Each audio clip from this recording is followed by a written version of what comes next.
morning, friends. It's such a pleasure, really, such a pleasure to be here. And I would like to begin in this way to say to you how gloriously the divine is manifesting here. Really, truly, always more. So let's do it like this. If this were 50 years ago, I wouldn't be here. And we wouldn't be talking about this. See, 50 years ago, spirituality didn't embrace this. Isn't that amazing? And then another 50 years back, it was the Great War, and women didn't have the vote yet. So to get a sense of this great unfolding, this great arc, that is the result, and I really believe this, the result of personal spiritual deepening. It transforms the world. And as we learn more, the world can be more. Because we're in it, we're in the soup, flavoring the soup, whether we like it or not, or others savor it or not. We're in the soup, and the soup is changing. See, this is fabulous. So this isn't just about your spiritual life here this morning. This is about the unfolding of the manifestation and the mattering of the transcendent and the divine. I happen to call that the Christ. You have your own names for it. But the manifestation, the incarnation, the mattering of the divine. Isn't that great? So that's where we are. And don't you love this picture? I am delighted to share with you my enthusiasm for Pope Francis. I want to say, I never thought I'd have this much enthusiasm for a pope. So, and therein lies a tale. So I'd like to begin and say to you, every spiritual tradition has core values. And the incarnation of those core values is the incarnation of the divine. Yeah? So I'm going to show you Pope Francis. And the challenge is not to say, oh, great Pope Francis. The challenge is, well, okay, two-legged, my species, his way. Now, my way, what is it? You see that? Okay, your way, what is it? So if I said to you, what are the 3 things you incarnate? What would you say? The 3 things you desire to bring into flesh and bone. What are they? See? So you think about that as we do this work. I think about it all the time. I happen to live at a retreat center, and people are always asking me that question.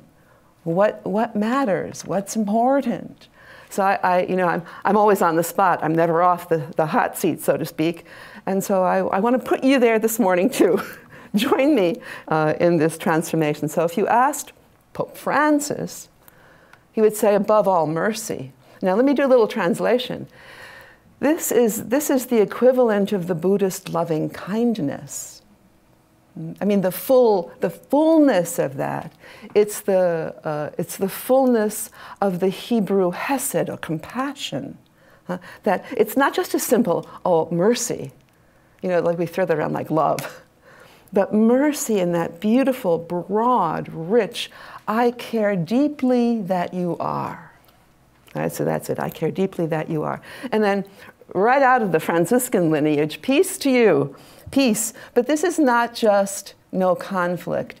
This is peace that is the blessings of the Buddhist prayer of metta. May you be at ease. May you be free of suffering. May you be safe. May you have everything you need to thrive. See, that's peace. That's shalom. Huh? That beautiful sense of it. And the next thing he's about is waking up the world.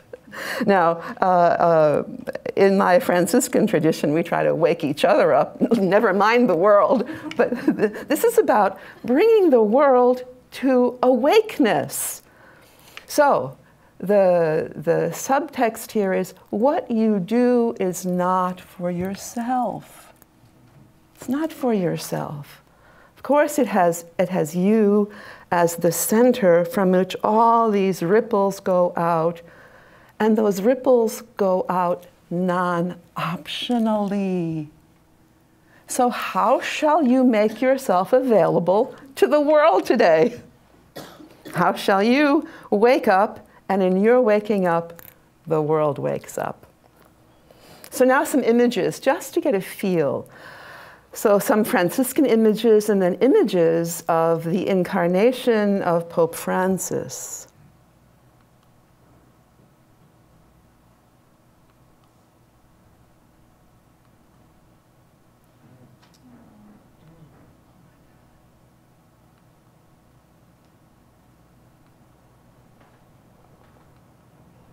Waking up.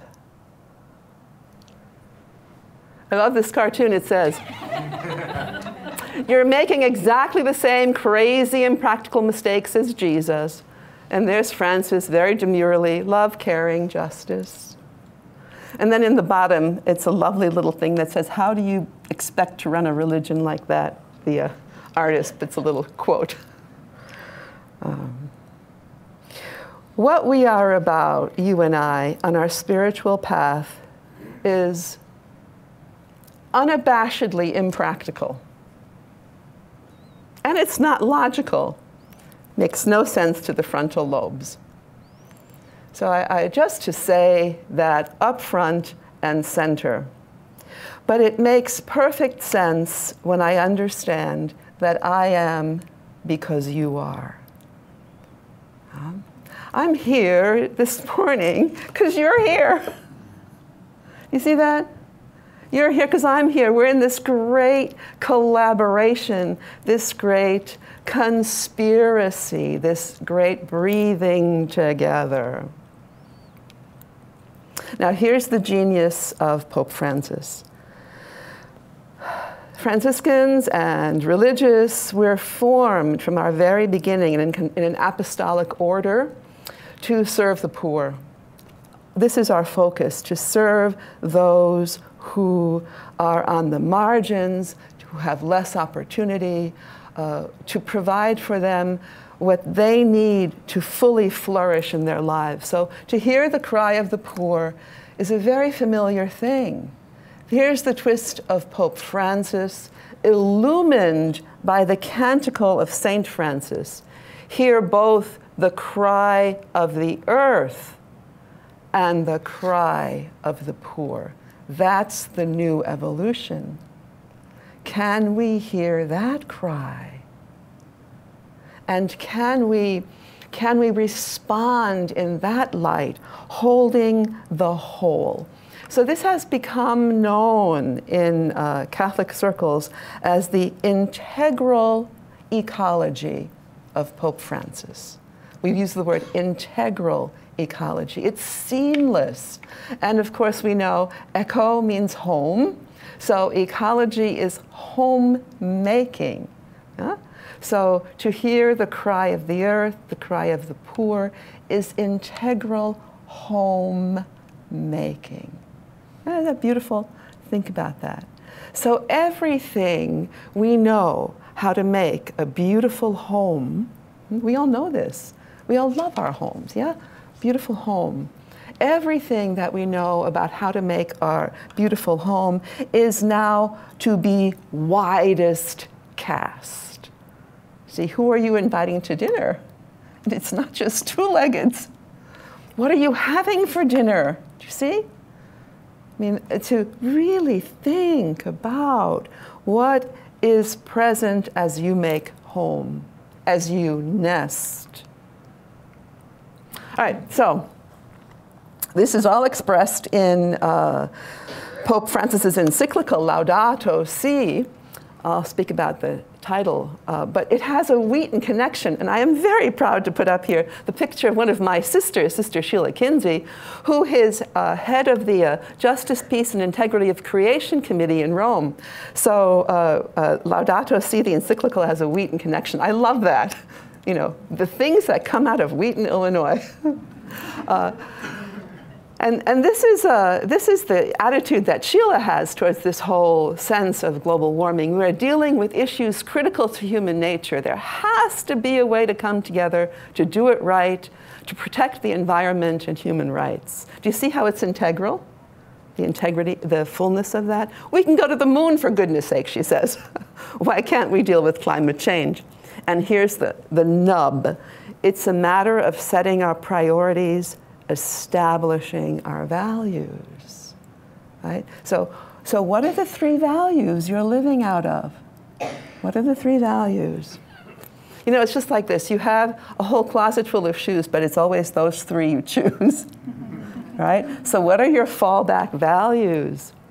And of course, every commission in Rome has a cardinal in charge, and this is Cardinal Peter Turkson from Ghana. So Peter Turkson and Sheila are the team that are working on implementing and furthering Laudato Si, and they were instrumental in gathering together the information from all the scientists and all the various places so that Laudato Si could be written. And next to Cardinal Turkson is the patriarch of the Eastern Orthodox tradition, Patriarch Bartholomew. And he is doing the same thing in the Eastern Orthodox tradition as Pope Francis is doing in the Catholic Church, in the Roman Catholic Church.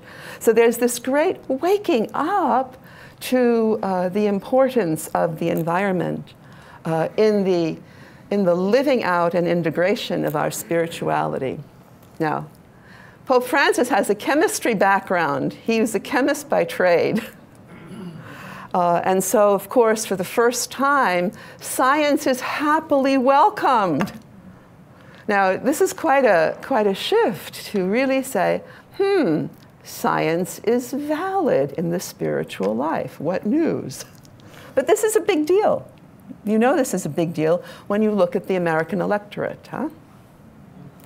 So, and of course, it's science and compassion, and those two combinations form the Encyclical. Now, the beautiful thing is, in his Encyclical, Laudato Si, Pope Francis doesn't take a lot of credit. He quotes others saying, look, these wise people say these things, therefore I stand with them. It's like that. So it's the kind of a real humility. There's no sense of he himself saying, I have the truth. He's saying, now, look around. Look what's coming to you. See what people are saying. And this is a quote right out of Laudato Si. He's speaking about his great friend, Patriarch Bartholomew. And then they say, 50 years ago, this picture wasn't possible. Doesn't we honor that too, the evolution happening here? Patriarch Bartholomew has drawn attention to the ethical and spiritual roots of environmental problems, which require that we look for solutions not only in technology, but here it is, but in a change of humanity. Otherwise, we're only dealing with the symptoms, yes? Right? So it's the two-leggeds who need evolution. He asks us to replace consumption with sacrifice. So these are the values being lifted up. Listen to them. Consumption replaced with sacrifice, greed with generosity, wastefulness with a spirit of sharing, an asceticism which entails learning to give and not simply giving up. See, that's the new asceticism. Giving, not giving up. Because in the giving, you really are letting go, which is the root of an ascetical process, right? Not to cling. So give. It is a way of loving, of moving gradually away from what I want to what God's world needs. Now, isn't that beautiful? He doesn't say, from I want to what God wants, therefore I'm good because I do what God wants. No. It's the need.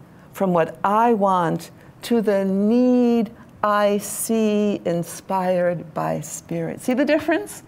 It's not so egocentric. It's a beautiful way. And to do this giving away liberates us from fear, greed, and compulsion. When I see suffering and my heart is moved, I'm willing to give immediately. What can I do? I mean, don't you sense that feeling too? You hear something, and the first thought is, what can I do? What can I do? How can I help? It's a beautiful thing. So there he is, the Green Pope.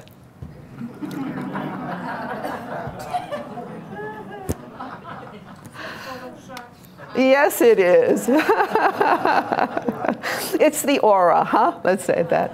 Oh, my. So let me speak a little bit about Laudato Si.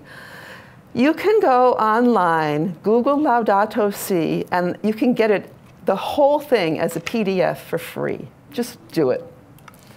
And then for free is also a study guide. So it's available to anyone who's interested.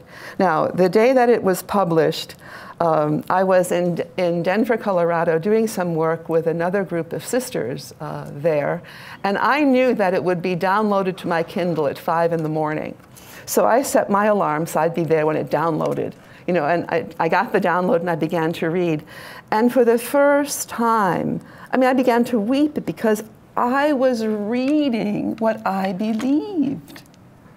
He was right there, talking about the seamlessness of life, experiencing the beauty of the created world and our response to it, taking responsibility, the dignity of the human person, the dignity of and the beauty of all species in their revelation of the divine. It was magnificent.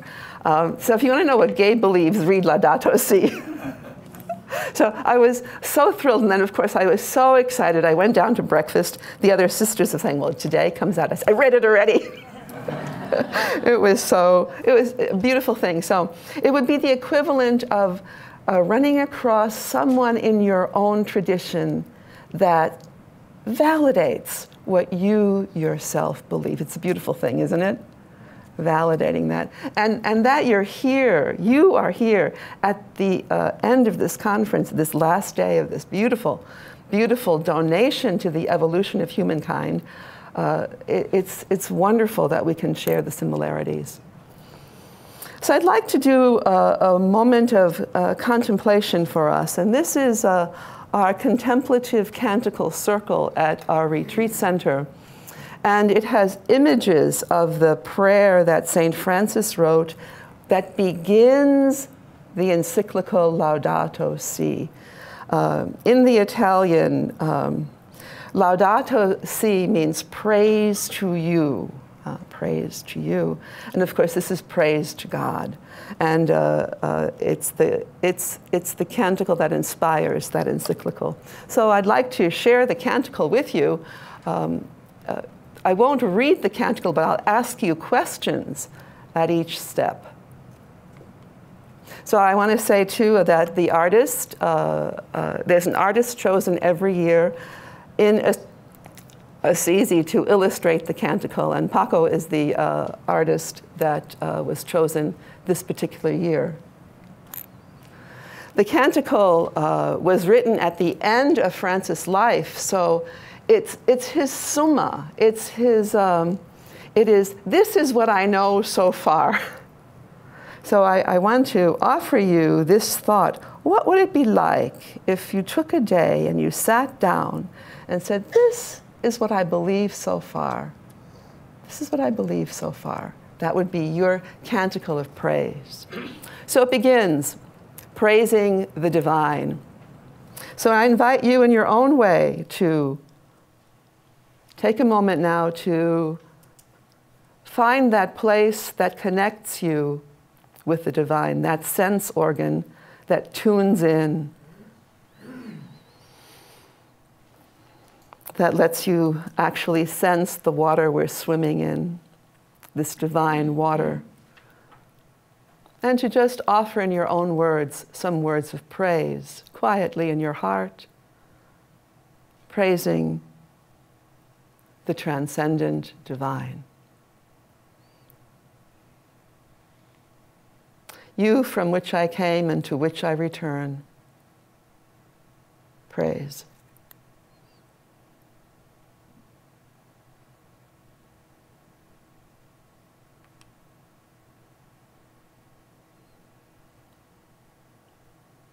And now shifting your attention,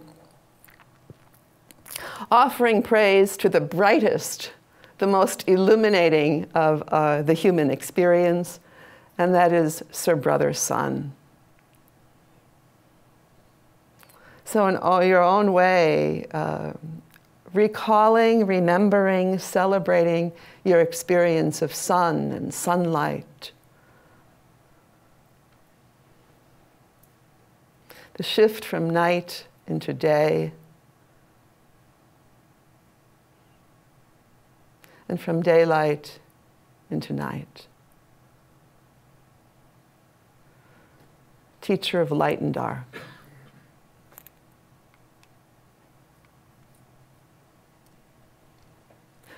Francis would say the sun bears the greatest likeness of the divine.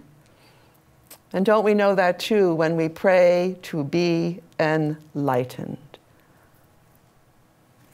This glorious radiance of insight. And then the night sky, your own experience of the night sky, giving praise. Recalling stars you may have looked for and found. And the moon, the beautiful moon, reflecting the enlightenment of the sun.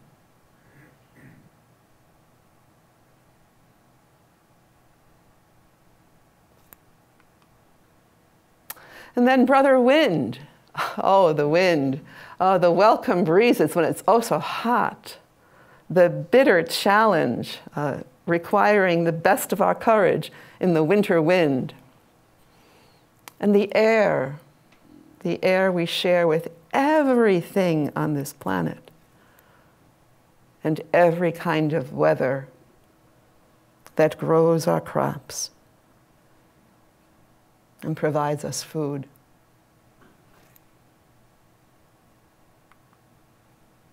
And water, precious, precious water. The pleasure and the privilege of clean and useful water. Praying especially for those who do not have access to this precious resource.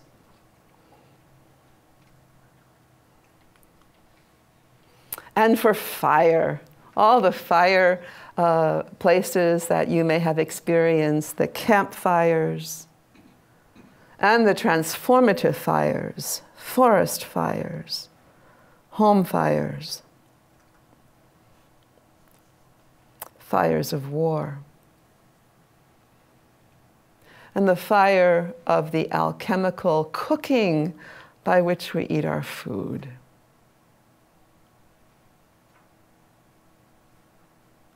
Praise. And our mother, sister, earth, with everything she brings forth, her soil, her beautiful soil in which seeds nest and grow, who sustains and governs us in her turning and spinning,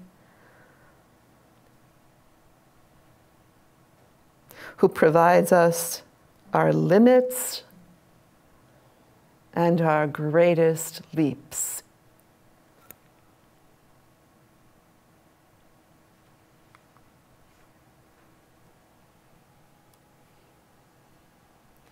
We pray too for our brothers and sisters who bear infirmity and tribulation, all the suffering ones.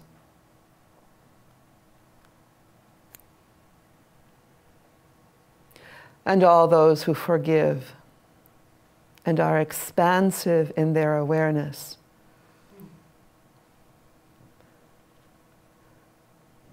Seeing beyond the immediate hurt.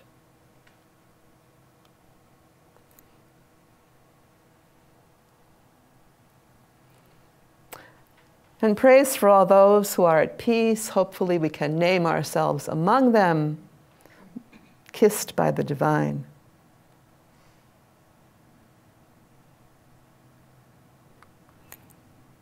And for the great teacher, Sister Bodily Death,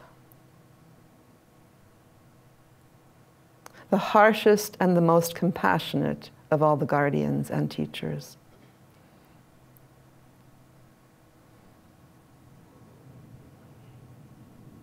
We pray for them. For all these brothers and sisters, we give thanks and we pray. And let us find ourselves aligned, centered, in that place beyond any division,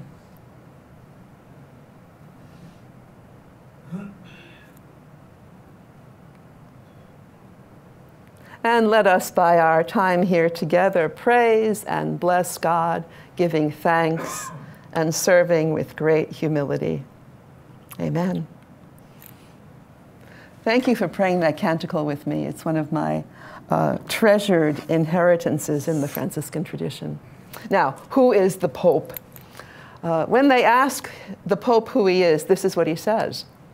Isn't that stunning? It's just stunning. And what does he mean by that? I'm still a learner. I still don't get it. I still make mistakes.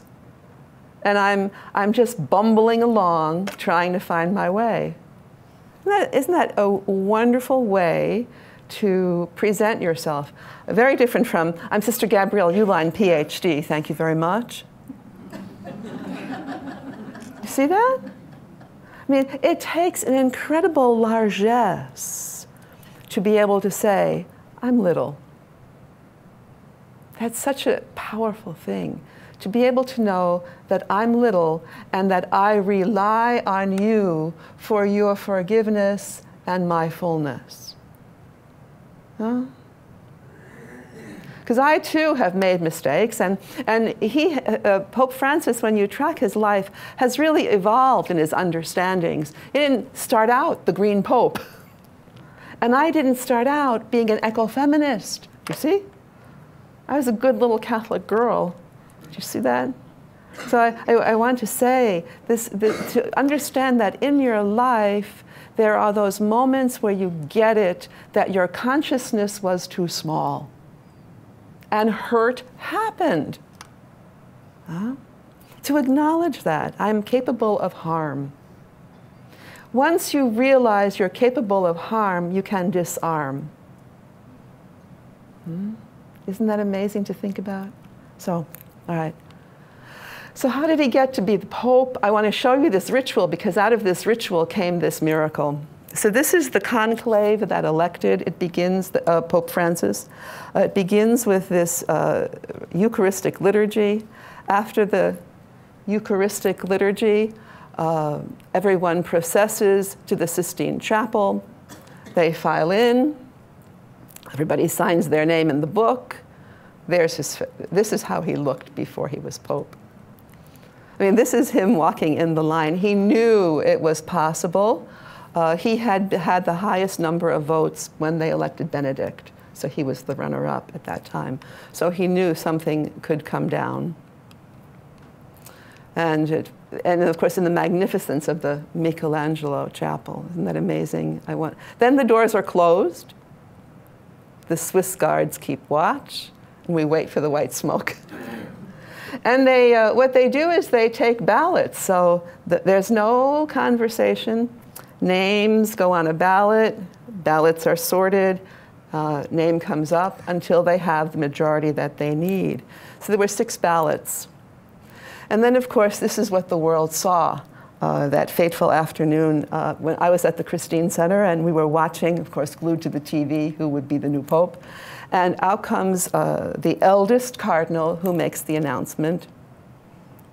And Jorge Mario Bergoglio, and people go, who? What? And then this tiny little figure appears in the great window. And I thought, oh my gosh, like a deer in the headlights. This is the first look we got at him. This is the first, when the camera zoomed in, this is what you saw. From the face prior to this face, do you see the transformation? Something happened. And then, of course, his first words were, well, the cardinals needed a new pope, and they went to the ends of the world to find one. So right away, the first thing, something jovial. Now there's a thought. So here's my footnote. I always say, beware of spiritual directors who don't laugh. So, and then he says, it's my job to bless you, but before I bless you, I want all of you to bless me. All right. So think about this in your own experience. It's wonderful modeling. When you go, do you go as the great provider, or do you go as the one who will receive something in return? See the difference? That you have something that you will learn in this process. Then, only then, after the people have prayed, he puts on the stole. And of course, typically it would have been a huge mantle, but he wanted the stole, just the stole. He makes the papal blessing for the world. And then after the blessing is finished, he takes the stole off. Important gesture. I have a role to perform, but the role is not me. Yeah? See that? And then he says, people are cheering. He says, okay, enough now. Time to go home. Get a good rest. He actually said, good night. Time to go home now. Have a good sleep. When was the last time a pope said something like this? In St. Peter's Square. And of course, it was very telling, the cross that he chose. This is the cross that he wore as a cardinal. It's in bronze. And he did not choose gold. He chose the same cross in silver. And the cross is the symbol on the cross is the Good Shepherd, which is the earliest recorded image of the Christ in the catacombs. The Good Shepherd. The crucifixion only came later as an image. The first image of the Christ, the Good Shepherd. And a famous line of Pope Francis, a pastor should smell like the sheep. I want to say to you this, you should smell like the world. Do you see integral ecology here? You should smell like the world. No exceptions. And then, of course, it was a big deal, this cross, because it was not the traditional Roman pectoral cross. And he insisted from the beginning that he would wear that cross. And, of course, the famous shoes. No red shoes for this pope. And and then, of course, he insisted on wearing his humble Argentinian shoes. And about 2 weeks later, one of his friends came from Argentina with a shoebox that he was to deliver to the Pope. And everybody thought, oh, good, finally a new pair of shoes. No, it was his second pair that he had repaired. All right, so this is, and I want to say, this kind of frugality lives among religious sisters. And it lived in my household. Oh my gosh, my father was all about saving money. Okay, here's the shift. Same behavior, but the reason I do it is because of what it costs other species. Same behavior, different reason. Do you see that? So recovering original frugality, only taking what you need, not because you're saving money. This is your donation to the good of the world. See that? It's the value behind it, the importance of the values. And of course, he rides the bus. Again, very shocking that he would actually hobnob with the other cardinals, smelling just like them, may I add. And of course, he pays his own hotel bill. And this is the simple office. I'm sorry it's so fuzzy. I don't know what happened to that picture. But anyway, very simple office. and his connection with the world. He is famous for calling people on a dime. He will just call anyone. He wants to talk to them, picks up the phone, calls them. This is how he did his work in in Argentina, and this is how he does his work in the Vatican. It's absolutely stunning. I wanted to show you some pictures of him. So there he is as a small boy. And again, I want to emphasize the ordinariness of this man's experience as it is ordinary like ours. Now, it's an amazing story, but I will say this to you: give me your story and I will tell it. It's amazing. See that? Each one of us, amazing story. I mean, how you got to be in this chair is amazing. Who'd have thought? Who'd have thought? See, so keep that in mind as you see this story. So again, as a young man, now I want to point out this reality. In 1957, he fell gravely, gravely ill. And that shifted his understanding of life. So I want to say this too. The moments in your own life too that were incredibly challenging, what did you learn from them? What gift did those challenges give you? Those very difficult, dark times. Because in the dark, the light comes. Isn't that how it works? Isn't that amazing? So his family, his ordinary family. The extraordinary. In 1973 began the Great Revolution in the resistance to the military government in Argentina, very oppressive military government, and it's called the Dirty War. He is made the rector or the leader of the Jesuits in Argentina at that time, and he finds himself in the soup kitchen. Putting yourself in the place of challenge and difficulty is a way of insight, yeah? Being willing to move beyond your comfort zone. And of course, during this great resistance to the military government, he was often beyond his comfort zone. And he had to protect his own priests, and actually 2 priests he could not protect from being arrested, and he worked diligently behind the scenes to free them. He's then made the auxiliary bishop of Argentina, and he would often go into the barrio to protect his priests from the drug lords. And then he's made cardinal. And even while cardinal, riding the bus. So again, the ordinariness. So understanding that you have an extraordinary life, we do, and being willing to be ordinary. Now there is something to think about. And of course, his great trials and tribulations with the president of Argentina, Cristina Kirchner. And she was beginning to shift the culture in Argentina, and of course there were many, many serious discussions about the role of the church, the role of women, abortion, gay marriage. So there were many times he was in conflict with her openly, but they always met in person.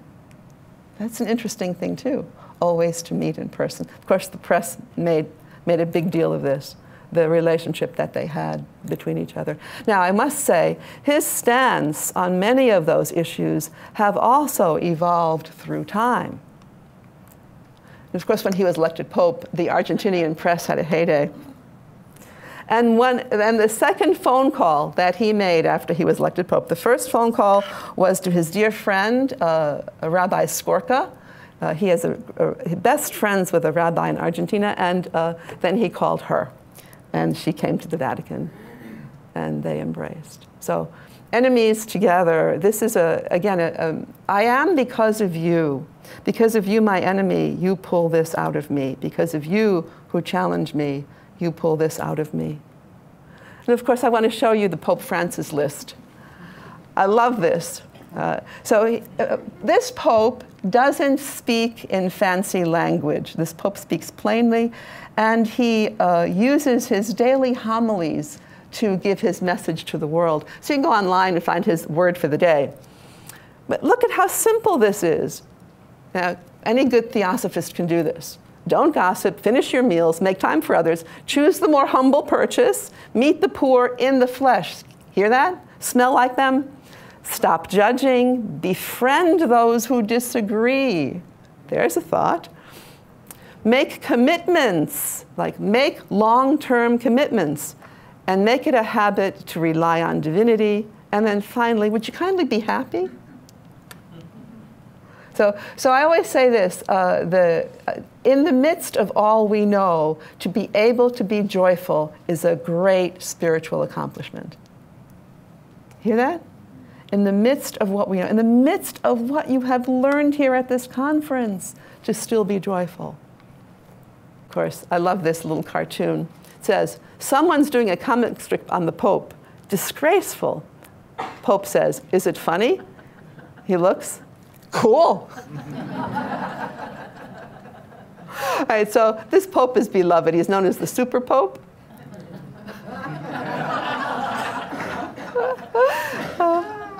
And here it is, wake up the world. Now, this is the message that Francis gives the church, and I'm going to give it to you as theosophists gathered here. Theosophists must be attractive. Wake up the world, be witnesses of a different way of acting, of living. It is possible to live differently in this world.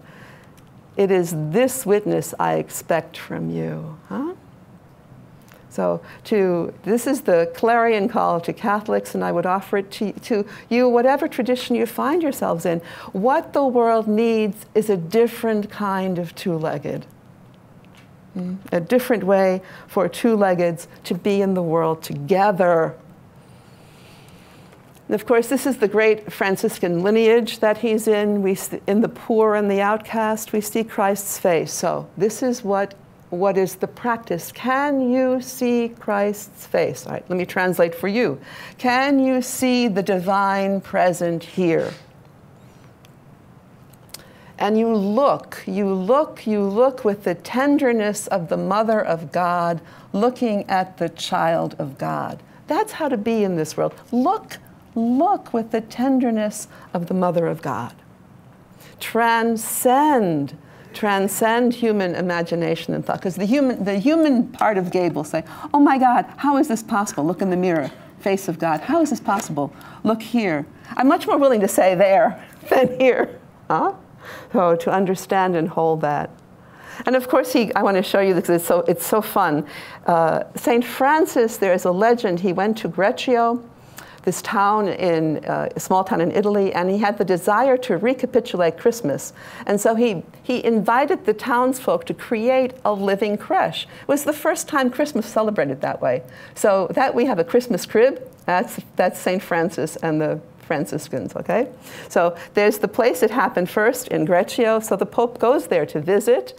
So here he is visiting all the scenes, the shepherds and the women and the children and the animals. Now watch her. Ready? Bloop.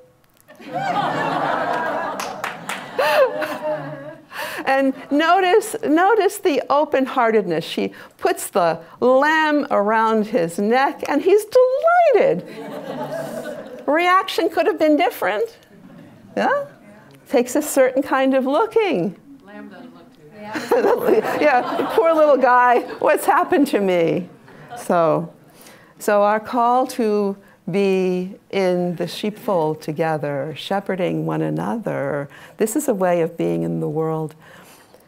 The other amazing thing that Pope Francis did was to offer a year of mercy.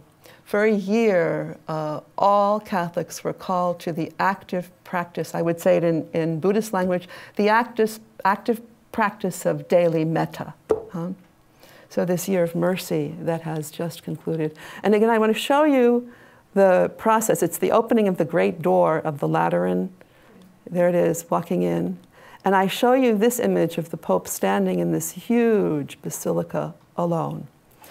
Now this is an archetypal image I want to twist for you in this way. This is really how we stand in the world.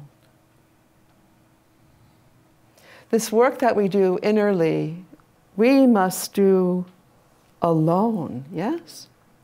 No one can do the difficult work of going inward into the inner cathedral where the divine is available to us in a particular way. No one can do that for us. So are you willing to be this courageous in your own spiritual work? And then, of course, as he does this work, what comes to him is the whole of it, the whole cosmogony. And he's very clear in Laudato Si that it will take 4 earths for everyone to have what is available to you and me. We wish everyone to have my life, huh? Everyone should be as lucky as I. Not possible. Not possible. Resources aren't enough. The other thing is that he very clearly, without hesitation or doubt, speaks to the reality of climate change. And I love this cartoon. Finally, this is a kind of reverberation throughout the spiritual world to take science, that is the world, into account. We're not just here to have a human experience to get us to heaven elsewhere. Because if that's the case, what does it matter? Be careful how you think about why you're incarnate. Do you see that? This is only to get someplace else. This is a way station. Way stations don't matter. Do you see that? So the huge task is to understand the mattering here and now. Let us be protectors. This is one of the beginning lines. Let us be protectors of creation, protectors of God's plan inscribed in nature, protectors of one another and of the environment. Now, God inscribed in nature. The first book of Revelation is creation. You want to know the divine? Read creation. Huh? See that? You don't need language to do that.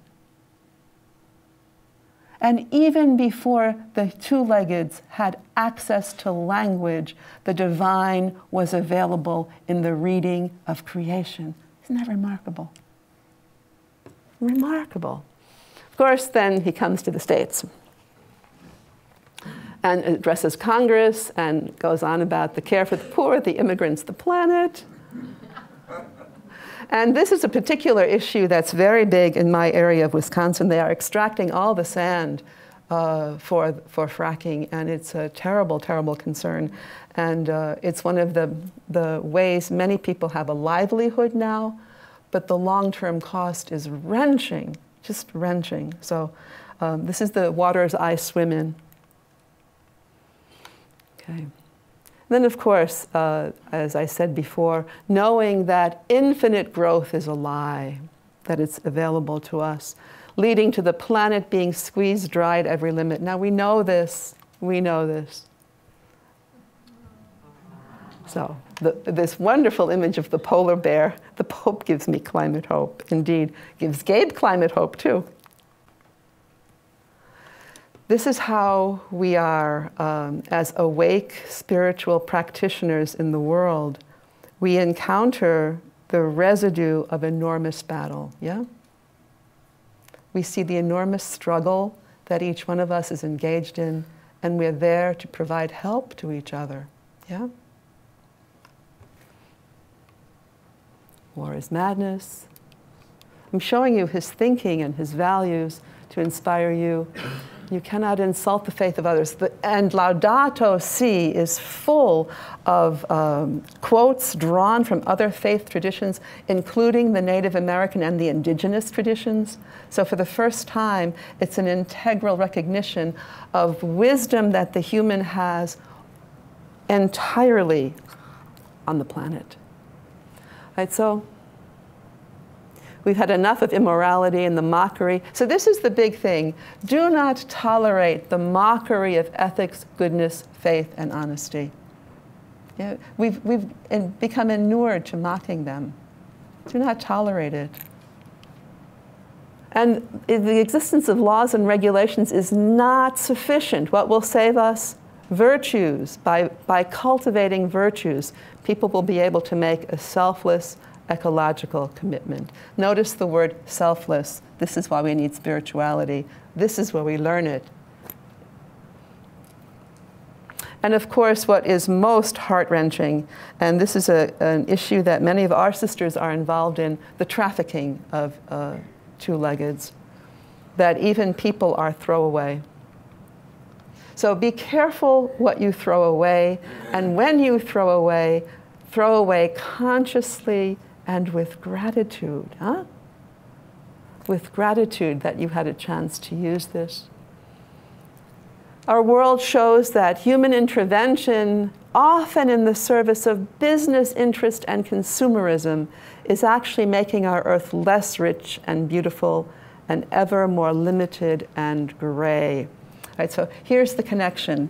We require our world for our image of God. Right? How do you image God? And how much of it is based on natural beauty? We lose natural beauty, we lose our capacity to image God. Isn't that amazing? See that? So it's a spiritual undertaking in this process. And of course, Earth protests. The Pope is well aware. Of course, it's about commerce and understanding the idolatry of money. The issue of refugees. The moral obligation. For the first time in the Catholic Church now, one goes to confession to confess sins against Earth. Against what? Earth. So that environmental degradation is considered sinful. That's big. That's really big. It's a commandment. So final images as he leaves. This face.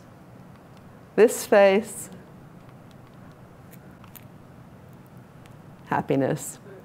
Happy Theosophists, happy Catholics all together. And the tips for happiness. Listen, these are values. Look at this. Live and let live, be giving, proceed calmly. Nothing happens in agitation. Have a sense of leisure. If you can cultivate leisure, you have enough. If leisure is missing, you think you don't have enough. Sunday is for family. Have a day where you celebrate connection.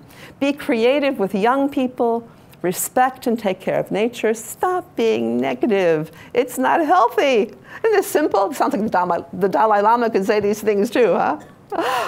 The worst thing of all is religious proselytism, which paralyzes, and work for peace. So with the next generation, tend to it. Put yourself in the midst of the next generation. Recognize the divine there. And of course, sleep well at night. And they asked him, how does he sleep well at night? He says, I have a statue of St. Joseph sleeping. I put all my problems under the statue. Sales of this statue have now expanded by the millions. And so, thumbs up to all of you, anyone who is doing this important work, and peace and all good to you. Thank you so much. This is just rather a mundane question, but to what extent do you know that the Pope writes all of this incredible stuff, and to what extent does he rely on staff to help him conceive? All right, so thank you. The question about staff, Sheila and Peter Turkson that you saw, they are the coordinators of lots of other research that the Pope collects and brings in. But this issue is near and dear to the Pope, and the Pope is educated and learned, and he takes, in other words, this is like having research assistants, and then he puts the paper together. So is this the thought of Pope Francis? Absolutely. And it's very different when you read the other encyclicals from the other popes, you can tell. One of the primary problems we're facing for the future is overpopulation. Mm-hmm. How has Pope Francis changed, modified the existing views of the Catholic Church on family planning? Oh, that's a very, really, that's the nub of the question, yeah? Okay. And Pope Francis's attitude is very complex. First thing, case by case, pastoral. Who are these people in front of you? What do these people need? How can we help? Do you see? So it's he takes an immediate, and the instruction to all of his workers in the field is this pastoral approach. Now, he cannot change 2,000 years worth of positioning on abortion and on family planning. It's impossible to change that in the course of 3 years, let alone 50. It'll probably take that long for new ways to understand this. For goodness sake, in terms of human understanding, things move very slowly. But his immediate instruction is pastoral, and he got himself into big trouble with the Knights of Malta because he was urging a pastoral approach. And so for a short period of time, he fell out of favor with the conservative Catholics in Rome. His picture was plastered on all the walls because he was beginning to see that there might be need and opening. But you have to understand that this is very private, very personal, and incredibly complicated. So it's evolving. My short answer, it's evolving, just like his position on homosexuality has evolved. So study and openness, it's evolving. And is that a question that I can answer in the same way that you would answer it? Probably not. See that? Probably not. So here's the thing, immediate, in the moment, who is it that you're loving when you ask that question? See? This is the thing. How engaged is your heart, and let your heart take you to answers. But it's direct and connected to relationship. So the best I can do, thank you. But it's a great question. Glad you said it and brought it up. Yes? I wanted to very quickly express my gratitude, make a comment, and ask for advice. First of all, I'm deeply grateful that you shared yourself and the divinity in you with us. You. Namaste. You.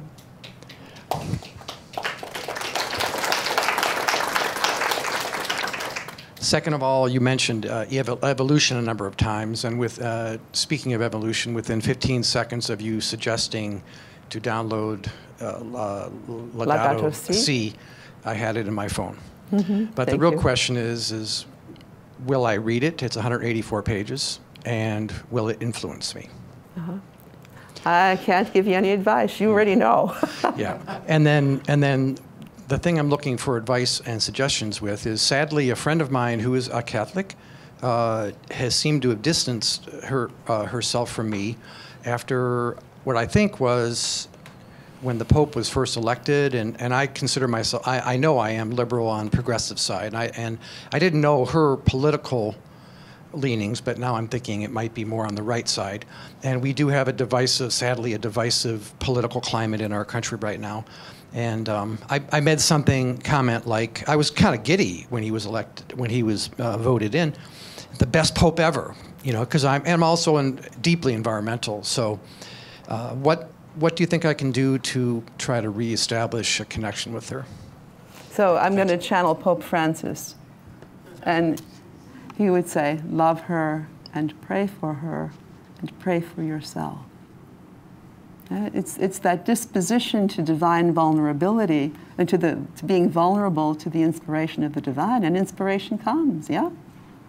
When has inspiration not come when you needed it?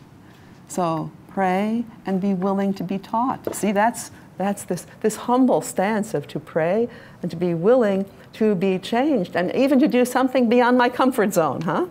So it's the same way. It's the best we can do is to love and pray and love and pray for the other and for myself, and pray for all who are our brothers and sisters, widest caste, no exception, whatever species. Whatever species, yeah. Oh, Just someone one else. last question. Yeah.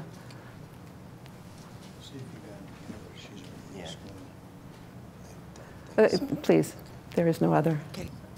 The Jesuits were founded to be the defenders of the faith. Yes. Their level of education is awesome. Mm-hmm.